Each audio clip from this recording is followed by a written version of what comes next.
샬롬. 오늘 우리가 함께 성경 일독 나아갈 본문은 창세기 34장이 되겠습니다. 우리 창세기 33장에는 어떤 내용이 기록이 되어 있었나요? 야곱이 드디어 그 두려워하던 형 에서를 만나는 장면이 있었습니다.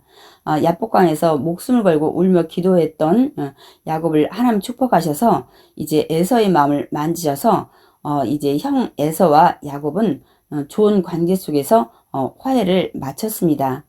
그러면 야곱은 이제 베들에 가서 서원했던 것을 하나님께 지켜야 되는데 세겜 땅을 사서 장막을 짓고 거기에 거하는 것을 볼 수가 있습니다. 그러면 이제 34장은 우리가 어떤 내용을 중점으로 보고 읽으면 될까요? 이제 이 세겜 성에서 야곱에게 이 가정에 정말 불미스러운 이제 사건들이 일어나게 됩니다. 이 불미스러운 또 사건으로 말미암아 이들은 이 할례 의식을 통해서 정말 또 불행한 사건을 이들이 일으키게 됩니다. 그래서 이 야곱의 가정에 이 가나안 땅의 민족들에게 이제 위기의식을 느껴야 되는 이 두려운 상황에 처하게 되는 것을 우리가 볼 수가 있습니다. 창세기 34장. 레아가 야곱에게 낳은 딸 디나가 그 땅의 딸들을 보러 나갔더니 히 족속 중 하몰의 아들 그 땅의 추장 세겜이 그를 보고 끌어들여 강간하여 욕되게 하고 그 마음이 깊이 야곱의 딸 디나에게 연연하며 그 소녀를 사랑하여 그의 마음을 말로 위로하고. 야곱의 딸 디나가 이제 세겜 성에서 그곳에 사는 여자들을 보러 나갔습니다. 근데 그때 이 세겜 성의 추장인 세겜이 이 땅 이름도 세겜이고 이 추장 이름도 세겜입니다. 그때 디나를 끌어들여서 욕보이는 것을 볼 수가 있습니다. 아마 디나가 갑자기 굉장히 이 당한 일을 가지고 두려워했던 것을 우리가 말씀을 통해서 알 수가 있습니다. 세겜이 그의 마음을 말로 위로했다고 얘기하고 있습니다. 걱정하지 말아라. 내가 네 아버지 찾아가서 청혼을 해서 내가 너를 아내로 맞이하겠다고 아마 이런 말을 한 것 같습니다. 그래서 드디어 이제 세겜은 아버지 하몰에게 이 청혼을 좀 부탁해달라고 얘기하는 걸 볼 수가 있습니다. 4절. 그의 아버지 하몰에게 청하여 이르되 이 소녀를 내 아내로 얻게 하여 주소서 하였더라. 이제 드디어 야곱이 이 소식을 듣게 됩니다. 5절. 야곱이 그 딸 디나를 그가 더럽혔다 함을 들었으나 자기 아들들이 들에서 목축함으로 그들이 돌아오기까지 잠잠하였고. 야곱이 왜 잠잠하였을까요? 그래서 5절에 대해서 이제 견해가 한 두 가지 정도가 있습니다. 하나는 야곱은 이 디나가 자기가 사랑하는 나를 통해서 난 딸이 아니기 때문에 좀 더 무감심했지 않았을까 이런 의견이 있고요. 또 하나 의견은 야곱이 이 사건 소식을 듣고 놀라긴 했지만 이게 지금 보통 일이 아니란 심각한 것이라는 것을 이제 알게 된 것이라는 견해입니다. 왜냐면 디나가 강간을 당했는데 이 상대가 이 세겜성의 추장인 것입니다. 그래서 야곱은 이제 아들들이 와서 같이 상의를 해야 되겠다고 생각하고 그때까지 잠잠히 생각을 하고 있었다는 이런 견해로 보는 것입니다. 6절. 세겜의 아버지 하몰은 야곱에게 말하러 왔으며 야곱의 아들들은 들에서 이를 듣고 돌아와서 그들 모두가 근심하고 심히 노하였으니 이는 세겜이 야곱의 딸을 강간하여 이삭에게 부끄러운 일 곧 행하지 못할 일을 행하였음이더라. 그렇습니다. 이 오빠들도 듣고 정말 이제 근심을 하는 거예요. 왜냐면 상대가 이 세겜성의 추장이기 때문입니다. 그리고 또 한편으로는 정말 자기 여동생이 욕을 당한 것을 굉장히 분노를 하고 있는 것을 볼 수가 있습니다. 그래서 이들도 아마 굉장히 많이 이제 이렇게 막 근심하면서 아마 상의를 했을 것입니다. 8절. 하몰이 그들에게 이르되 내 아들 세겜이 마음으로 너희 딸을 연연하여 하니 원하건대 그를 세겜에게 주어 아내로 삼게 하라. 너희가 우리와 통혼하여 너희 딸을 우리에게 주며 우리 딸을 너희가 데려가고 너희가 우리와 함께 거주하되 땅이 너희 앞에 있으니 여기 머물러 매매하며 여기서 기업을 얻으라 하고. 사실 어떻게 보면 인간적으로 보면 이 조건이 굉장히 좋은 조건입니다. 그냥 서로 통혼하고 또 지금 야곱은 정말 거주할 땅이 사실은 많이 없습니다. 이들도 목축업을 하기 때문에 계속 이동하고 사는 이들이 이제 정착하고 살 수도 있는 조건입니다.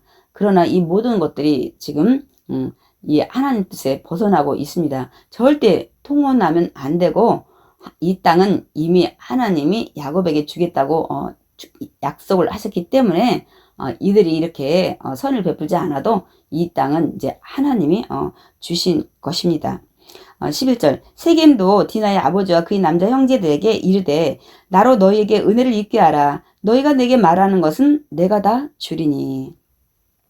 그러면서 어느 조건까지 얘기하냐면 12절에 보세요. 이 소녀만 내게 주어 아내가 되게 하라. 아무리 큰 혼수와 예물을 청할지라도 너희가 내게 말한 대로 주리라. 아무리 큰 혼수와 예물을 청할지라도 무엇이든 요구하는 대로 다 주겠다고 얘기를 하는 세겜을 볼 수가 있습니다. 그러니까 이제 야곱의 아들들, 야곱이 아마 상의를 했을 겁니다. 13절에 야곱의 아들들이 세겜과 그의 아버지 하몰에게 속여 대답하였으니 이는 세겜이 그 누이 디나를 더럽혔음이라.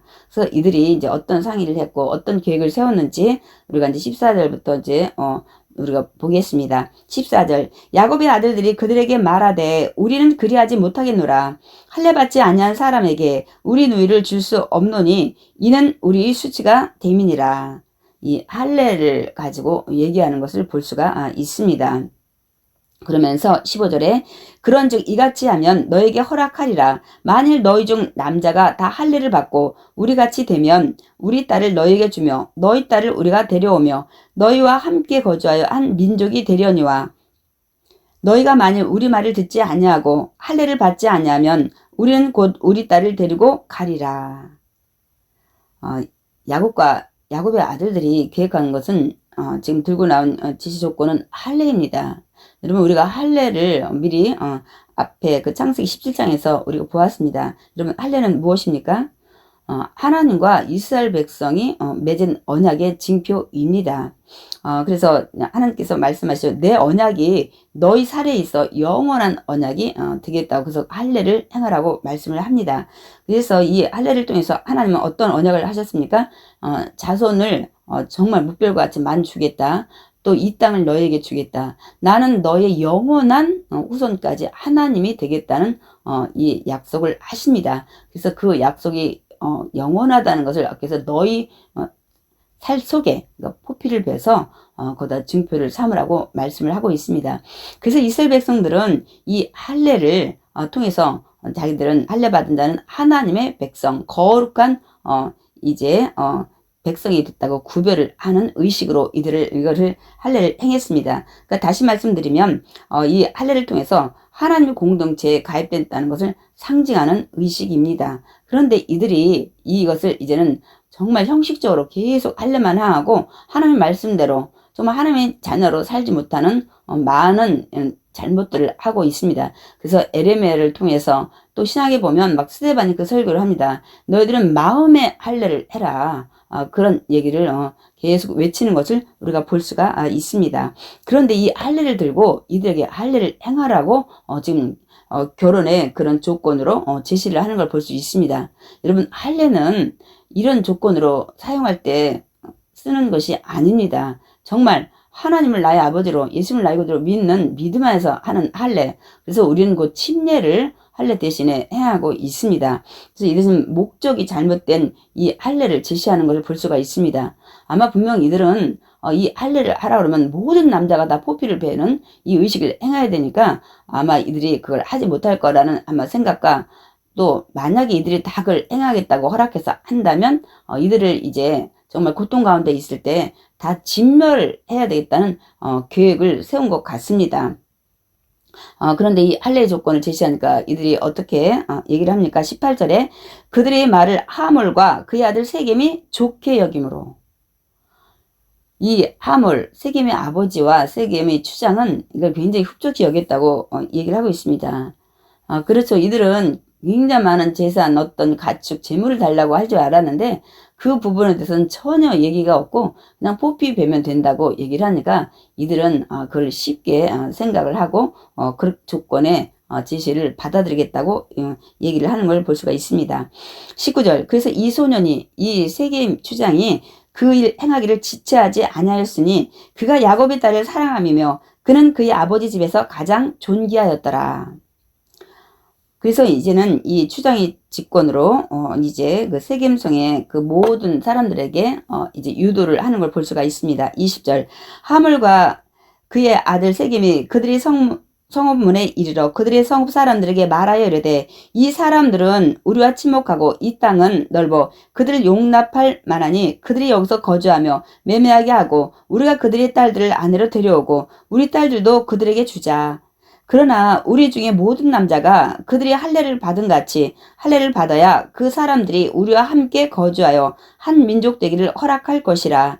그러면 그들의 가축과 재산과 그들의 모든 짐승이 우리 소유가 되지 않겠느냐. 다만 그들의 말대로 하자. 그러면 그들이 우리와 함께 거주하리라. 지금 할례 받는 일에 모두가 적극적으로 정말 협조를 하게끔 유도하는 하물과 또 이 세겜을 볼 수가 있습니다. 근데 이들의 의도는 이제 결혼도 있지만 또 이들의 재산, 가축을 탐내는 이들을 볼 수가 있습니다.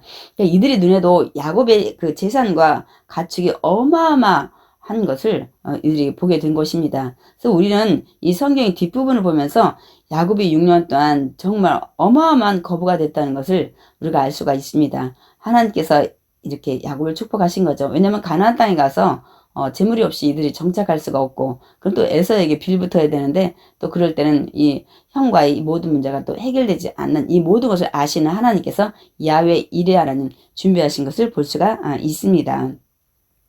그러자 그 세겜성 사람들이 어떻게 합니까? 24절. 성문으로 출입하는 모든 자가 하물과 그의 아들 세겜의 말을 듣고 성문으로 출입하는 그 모든 남자가 할례를 받으니라. 이들이 그 할례를 다 받았어요. 이게 형식적인 할례를 받은 거죠. 목적이 잘못됐죠. 목적은 뭡니까? 세겜은 아내감을 얻기 위해서 디나를, 또 세겜성의 사람들은 이 야곱이 가지고 있는 이 재산, 이 가축들을 얻기 위해서 정욕적으로 이들의 목적을 가지고 이 할례를 행하는 걸 볼 수가 있습니다. 이 잘못된 목적이기 때문에 결국 이들은 다 죽임을 당하는 것을 우리가 볼 수가 있습니다. 이들 이제 할례를 다 마쳤습니다. 25절. 제3일에 아직 그들이 아파할 때 야곱이 두 아들 디나의 오라버니 시므온과 레이가 각기 칼을 가지고 가서 몰래 그 성읍을 기습하여 그 모든 남자를 죽이고, 하나님께서 할례를 행할 때 난지 8일 만에 할례를 행하라고 얘기를 합니다. 그러니까 8일 때가 가장 출혈이 적기 때문에 그렇게 말씀을 하셨고, 또한 이 할례를 행했을 때 한 3일 되면 이제 염증에 이제 이들이 막 여러 가지 그 통증이 와서 이들이 잘 걷지 못합니다. 이제 이것을 너무나 잘 아는 야곱의 아들들은 이때 이제 쳐들어가서 이들을 죽이는데 누가 갔습니까? 시므온과 레이가 칼로 그들을 모두 다 죽이는 걸 볼 수 있습니다. 이 시몬과 레이가 누구죠? 이 디나의 친오빠, 둘째 오빠, 셋째 오빠입니다. 레아가 이제 첫 아들 루벤 낳죠, 시므온 낳죠, 레이 낳죠, 유다, 이사갈, 스불론, 그리고 막내 이제 딸 이 디나를 낳은 것입니다. 근데 이제 둘째 오빠, 셋째 오빠가 가서 이 디나의 모든 이 사건들을 이제 보복을 하는 걸 볼 수 있습니다. 그래서 26절 칼로 하물과 그의 아들 세겜을 죽이고 디나를 세겜의 집에서 데려오고 모든 남자 그 성읍에 다 죽이는 걸 볼 수가 있습니다. 그리고 이제 돌아오는 이 소식을 듣고 다른 아들들은 이제 또 다른 이제 이런 일들을 하는 걸 볼 수가 있습니다. 27절. 야곱의 여러 아들이 그 시체에 있는 성읍으로 가서 노력하였으니 이는 그들이 그들의 누이를 더럽힌 까닭이라. 그들이 양과 소와 나귀와 그 성읍에 있는 것과 들에 있는 것과 그들의 모든 재물을 빼앗으며 그들의 자녀와 그들의 아내들을 사로잡고 집 속의 물건을 다 노력한지라. 이들이 정말 이 모든 남자를 다 죽여버리고 또 그들의 그 가졌던 재산, 또 지금 이제 부녀자들을, 아이들을 다 포로로 이렇게 잡는 것을 볼 수가 있습니다. 여러분, 우린 이 사건을 우리는 어떻게 봐야 될까요? 우리 믿음의 자녀로서 우리가 살아갈 때 또 이런 일들을 우리가 당할 수 있습니다. 먼저는 우리가 또 늘 기도하면서 성령님 보호를 받아야 돼서 이런 디나와 같은 사건이 일단은 첫째로 일어나지 말아야 됩니다. 두 번째로도 이런 일이 이제 생기게 됐을 때 우리 믿음의 자녀는 어떻게 되는지를 우리가 성경을 통해서 우리는 교훈을 삼아야 합니다. 그러니까 이게 이 보복하는 건 하나님 성경적으로 이게 지금 원치 않는 그러니까 잘못된 행위입니다. 그래서 이 구약 시대 때는 하나님께서 일벌백계를 하기 위해서 동해 보복법을 똑같이 갚는 이런 것들을 또 허락하시기도 했습니다. 그러나 하나님은 근본적으로 원수를 절대 네 손으로 갚지 않고 나한테 맡기라고 말씀하고 있습니다. 또 악한 일은 절대 악으로 대항하지 말라고 말씀을 하고 있습니다. 그래서 로마서 12장 17절 19절을 읽기를 원합니다. 아무에게도 악을 악으로 갚지 말고 악을 절대 악으로 똑같이 갚지 말라고 말씀하고 있습니다. 모든 사람 앞에서 선한 일을 도모하라. 할 수 있거든 너희로서는 모든 사람이 더불어 화목하라. 내 사랑하는 자들아 너희가 친히 원수를 갚지 말고 하나님의 진노하심에 맡겨라. 기록되었을 때 원수 갚는 것이 내게 있으니 내가 갚으리라 주께서 말씀하시느니라 라고 기록을 하고 있습니다. 그래서 로마서 12장 21절에도 악에게 지지 말고 선으로 악을 이기라고 말씀하고 있습니다. 근데 우리 사실 이게 현실적으로 쉬운 일이 아닙니다. 우리도 이런 일을 당했을 때 정말 그 분한 마음에 당장이라도 가서 보복을 하고 싶은 생각이 간절합니다. 그러나 하나님께서는 나에게 맡기라고 말씀을 하고 있습니다. 그러면 우리가 지금 어떻게 해야 됩니까? 이런 분노의 감정이 일어날 때 우리는 하나님 앞에 기도를 해야 합니다. 그러면 하나님께서 또 우리를 통해서 이 복수를 하게 할 수도 있는 거고 또 다른 사람을 통해서 어떤 사건을 통해서 하나님께서는 반드시 갚아주신다고 말씀하고 있습니다. 그래서 우리가 직접적으로 기도하지 않고 이런 일을 행하는 것은 하나님께서 원하시는 일이 아닙니다. 그러니까 이 창세기 34장에서는 절대로 하나님 앞에 기도했다는 말씀이 없습니다. 그냥 오로지 인간적인 생각으로 이들이 상의하고 계획하고 실행에 옮기는 것을 볼 수가 있습니다.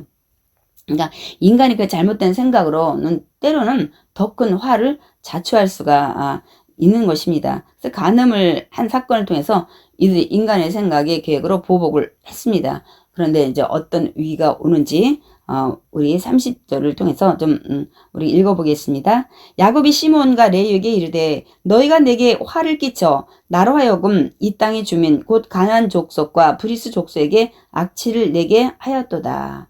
무슨 말씀입니까? 야곱은 이 시몬과 레위를 불러서 이제 책망을 합니다. 너희가 이런 일을 다 만들어 놔서 내가 정말 지금 화를 내게 당하게 됐다. 이 가나안 민족들이 나를 증오하게 됐고 그래서 내 입장이 곤란하고 이제는 이제 화를 받게 돼서 정말 우리가 어떤 죽음의 위기에 처할지도 모른다는 얘기를 하게 됩니다. 그러면서 나는 수가 적은즉 그들이 모여 나를 치고 나를 죽이리니 그러면 나와 내 집이 멸망하리라. 근데 앞에 부분에 아들에 대해서 이렇게 너희가 나 입장 곤란하게 했다 이런 부분에 대해서는 좀 이해가 가지만 뒷부분은 야곱이 하나님이 그 축복했던 그 언약 약속의 언약을 완전히 믿지 못하는 야곱을 볼 수가 있습니다. 분명 하나님은 야곱을 통해서 내 후손을 통해서 이 가나안 땅을 주고 또 후손이 정말 번성해서 이 땅에 축복된 근원 메시아를 보낼 거라는 그 축복의 언약을 계속 언급해서 말씀을 하셨는데 야곱은 지금 그 말씀을 믿지 못하고 내 집이 다 멸망하리라. 하나님은 분명 야곱을 통해서 지금 메시아를 보내는 계통을 만들어야 되는데 멸망시키지는 이제 않으시죠. 근데 야곱은 그 언약을 지금 상기하지 못하고 이렇게 두려워하는 것을 볼 수가 있습니다. 그렇게 얘기를 이제 하니까 그 아들들이 뭐라고 얘기를 합니까? 31절 그들이 이르되 그가 우리 누이를 창녀같이 대우함이 옳으니까. 맞는 말이죠. 이렇게 강제적으로 이렇게 욕보이고 이런 성폭행하는 이런 일들은 절대로 일어나서는 안 됩니다. 우리는 이제 34장을 이제 마쳤는데요. 우리가 34장에서 어떤 깨달음을 우리가 얻어야 할까요? 저는 히브리서 12장 6절 말씀을 좀 읽길 원합니다. 주께서 사랑하시는 자를 징계하시고, 그러니까 하나님께서는 사랑하시는 자를 잘못했을 때 징계하신다고 말씀하고 있습니다. 또 그의 받으시는 아들마다 채찍질 하심이니라. 그러니까 사랑하는 자를 징계도 하시고 채찍질하셔서 옳은 길로 인도하시는 그 하나님을 우리가 볼 수가 있습니다. 그래서 야곱은 오늘 이 사건을 통해서 정말 이 불미스럽고 정말 어마어마한 복수의 사건, 그래서 이 정말 이 불행을 자초하는 일들이 발생한 이 사건을 통해서 자기 자신을 한번 되돌아보는 시간들을 가져야 합니다. 야곱은 분명 이제 밧단 아람으로 떠날 때 하나님 앞에 서원을 했습니다. 내가 무사히 돌아오게 되면 하나님께 이 기둥으로 세운 이곳에 하나님 집이 되는, 그래서 제단을 쌓고 또 10의 1조를 드리겠다고 분명 서원하고 떠났습니다.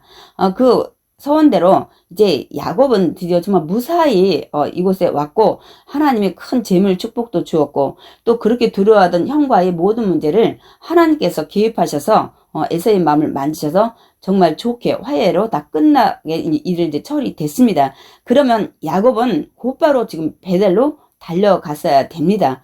그런데 야곱은 이 세겜성에 이제 땅을 사서 장막을 짓고 거하는 걸 볼 수 있습니다. 아마 디나의 사건이 없었으면 야곱은 여기서 또 오래오래 머물러 있었을 수도 있었을 것입니다. 그렇기 때문에 이 사건을 통해서 우리는 먼저 하나님 앞에 서원하는 것을 온전히 우리가 지켜야 된다는 사실, 그렇지 않을 때 하나님은 사랑하신다를 징계하시고 채찍질하신다는 것을 우리는 깨달아야 합니다. 두 번째, 정말 이 야곱은 하나님이 주신 축복의 언약을 정말 굳게 믿어야 됩니다. 우리도 하나님 주신 언약들을 굳게 믿고 우리가 나가야 됩니다. 주신 그 축복, 이 땅을 주겠다, 내 후손을 통해서 자녀들을 정말 많게 하겠다. 그러니까 하나님은 절대로 멸망시키지 않습니다. 그렇다면 야곱은 오늘 이 사건을 통해서 이제 정말 하나님 앞에 먼저 기도하고 모든 걸 지혜를 얻었어야 되는데 어차피 이제 인간적인 생각으로 아들과 상의해서 이런 일들을 벌였습니다. 그러면 이제 먼저 무엇을 해야 되냐면 이 잘못한 아들들을 불러다가 책망을 하고 하나님 앞에 죄를 회개하게 해서 가정을 다시 믿음의 경건한 가정으로 세우는 계기를 마련해야 됩니다. 그런데 야곱은 그렇게 하지 못한 것을 우리가 볼 수가 있습니다. 그래서 우리는 오늘 창세기 34장을 통해서 이 디나의 불미스러운 사건과 이 할례를 통한 이 보복의 사건들, 이런 또 이 거룩한 의식을 우리가 이런 곳에 사용해서는 안 된다는 것도 우리가 또 교훈을 얻어야 합니다. 그래서 우리 34장을 통해서 우리가 먼저 정말 우리가 성령으로 늘 기도하면서 우리가 보호하심을 받아야 되겠고, 또 이런 일이 생겼을 때 우리는 인간의 분노의 감정으로 해결하기 전에 하나님 앞에 기도하고 그 진노하심을 맡기면 하나님께서 우리를 통해서든지 아니면 다른 사람을 통해서든지 어떤 사건을 통해서 반드시 갚아주신다는 사실, 이것을 깨닫고 우리가 또 이런 일을 당하게 됐을 때 우리 인간의 감정으로 해결하지 않도록 하는 이런 깨달음을 우리가 얻어야 될 줄 믿습니다. 그래서 우리 34장을 통해서 정말 하나님 앞에 기도하지 않은 야곱, 여기 34장에는 하나님 앞에 기도했다는 얘기가 전혀 없습니다. 하나님 앞에 아랬다는 얘기도 없습니다. 그래서 우리는 이 사건들을 통해서 우리가 먼저 하나님 앞에 기도하며 지혜를 얻고 이 모든 걸 진노하시면 맡기고 해결해야 된다는 사실을 우리가 마음 깊이 깨닫는 귀한 말씀이 되어야 되겠습니다.